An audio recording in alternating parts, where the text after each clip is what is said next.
हजरत बुल्ले शाह ने फरमाया, दुश्मन मरे तो खुशी ना करिए, सजना भी मर जाना है। यानी कि अगर आप किसी को अपना दुश्मन भी मानते हैं तो उसकी मौत पर खुशी मत मनाओ, क्योंकि एक दिन तुम्हारे अपने भी मरेंगे। कुल्लो नफ्सिन जायक़तुल मौत, हर जिंदा चीज को मौत का मजा चखना है। मौत से कब किसकी यहां यारी है, आज हमारी कल तुम्हारी बारी है।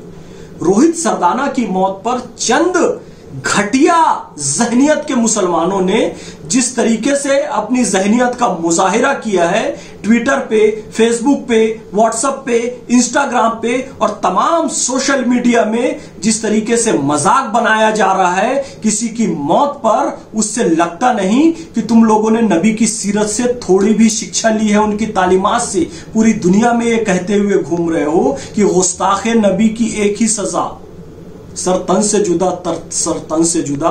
मेरे भाई, तो गुस्ताखे नबी है कौन, पहले ये तो डिसाइड कर ले।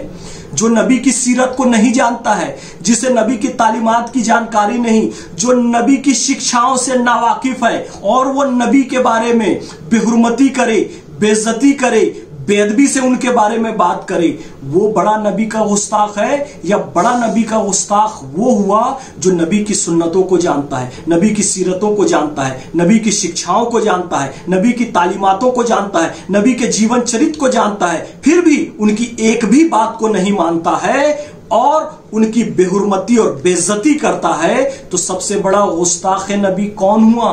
वो मुसलमान हुआ जो नबी की सीरत को जानने के बाद भी उनकी एक भी बात को नहीं मानता है, उस पर अमल नहीं करता है। तो बोलो अब सर तन से जुदा किसका किया जाए? नबी करीम सल्लल्लाहु अलैहि वसल्लम तशरीफ फरमा थे, एक मुसलमान की मैयत निकली, नबी करीम सल्लल्लाहु अलैहि वसल्लम खड़े हो गए। उसके बाद एक गैर मुस्लिम की मैयत निकली, मेरे नबी आकाए दो जहां हजरत मोहम्मद मुज्तबा मोहम्मद मुस्तफा सल्लल्लाहु अलैहि वसल्लम फिर से खड़े हो गए। और खड़े हो गए तो सहाबा ने कहा कि हुजूर ये तो गैर मुस्लिम का जनाजा है, ये मुसलमान नहीं है। तो मेरे नबी ने क्या फरमाया? ये मुसलमान नहीं है पर इंसान तो है।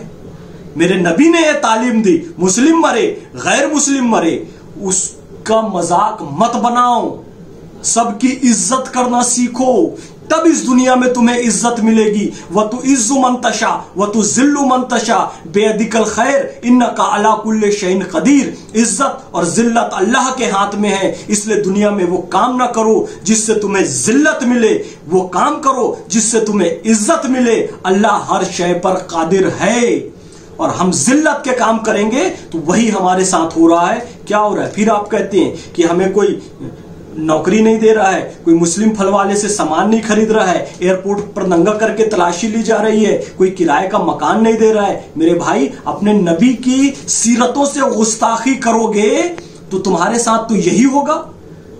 तुम्हारे नबी ने अपने किरदार से, अखलाक से, अरे जो नबी के बारे में बेअदबी कर रहे हैं, गलत कह रहे हैं, उनको अभी नबी के किरदार का पता ही नहीं है, इसलिए कर रहे हैं। तुमको तो पता है ना कौन है गुस्ताखे नबी? हजरत उमर रजी अल्लाह ताला अन्हु अभी के जो गुस्ताखे नबी हैं, ये तो कुछ नहीं है जिनको तुम गुस्ताखे नबी कह रहे हो। तो तलवार लेकर निकले थे नबी करीम सल्लल्लाहु अलैहि वसल्लम का कत्ल करने, क्योंकि वो नबी की शिक्षाओं से वाकिफ नहीं थे। जब वो नबी की शिक्षा से वाकिफ हुए तो उन्होंने सिर्फ एक बात कही, ला इलाहा इल्लल्लाह मुहम्मदुर रसूलुल्लाह, कलमा पढ़ लिया। आप किसे गुस्ताखे नबी कहेंगे? हजरत खालिद बिन वलीद को।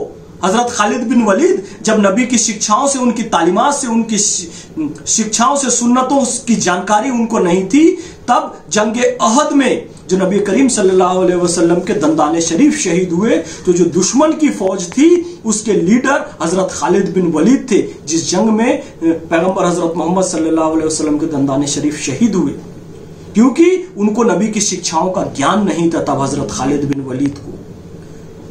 तो वो दुश्मन की फौज से लड़ रहे थे, लेकिन जब उनको नबी की शिक्षा का ज्ञान हुआ तो उन्होंने इस्लाम कबूल कर लिया। और इस्लाम कबूल करने के बाद, नबी की तालीमात से वाकिफ होने के बाद, अगर कोई नबी की तालीम को फॉलो नहीं करता है, उनकी बेअदबी करता है, उनकी बातों को नहीं मानता है, तो असली गुस्ताखे नबी वो है। दोनों असली गुस्ताखे नबी। नबी ने मोहब्बत से इस्लाम फैलाया, तलवार से इस्लाम को फैला दो जहां में। कुरान में ऐसा कोई पैगाम नहीं है। इस्लाम तो है अमन और इंसाफ का मजहब, जो तलवार से फैले वो इस्लाम नहीं है। तो क्यों ये तमाशा मचा के रखे हो? किसकी मौत पर शर्म आनी चाहिए तुम लोगों को। अल्लाह हम सबको हिदायत दे, आमीन।